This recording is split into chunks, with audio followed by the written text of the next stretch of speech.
And out of that breaking news tonight, IPS now canceling class at School 57 tomorrow after a 7-year-old student was killed in a crash today. The girl, her mom, and a crossing guard were all hit by a car at a crosswalk at Washington and Ritter. Tonight, our Emily Longnecker brings us the latest information from Metro Police about how this unfolded.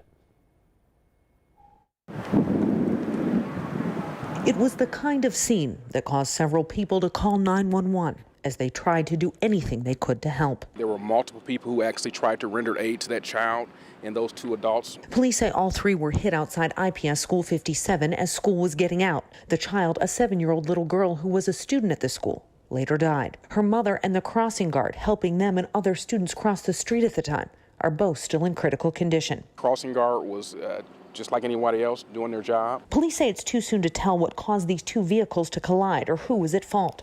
Investigators spent several hours at the scene taking measurements to later help them reconstruct the crash. The letter P marking the point of impact between the 2 vehicles.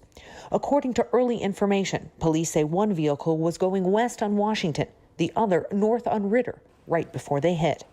Police took both drivers to Eskenazi Hospital for a blood draw, which investigators say is standard procedure in a crash with serious bodily injury. People have no regard for the speed limit through here. Sarah Unrow has seen it with her own eyes, the way she says cars speed along Washington Street in the city's Irvington area. You hear them revving their engines, driving like this is a little drag strip right through here. Investigators are still working to determine if speed played a part. Investigators will be checking surveillance cameras of area businesses to see if any of those cameras captured video of exactly what happened in this intersection. People need to slow down and watch these stoplights. Robert Cassick Jr. lives nearby when he found out 3 people had been hit, including a child. It makes me think about my grandkids.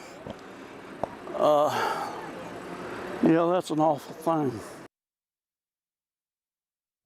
IPS is offering crisis support at that school tomorrow morning as our community copes with this big loss. Neighbors are also planning a vigil tomorrow evening at 7:45 in front of that school. You know, this year we saw thousands more IPS students start walking to school, all part of a plan to cut school district costs. So tonight our Madison Stacy looks into how the current walk zone policy works and options for parents concerned about safety. IPS has had a walk zone policy since 1998, but it wasn't until this school year that it impacted students at every school.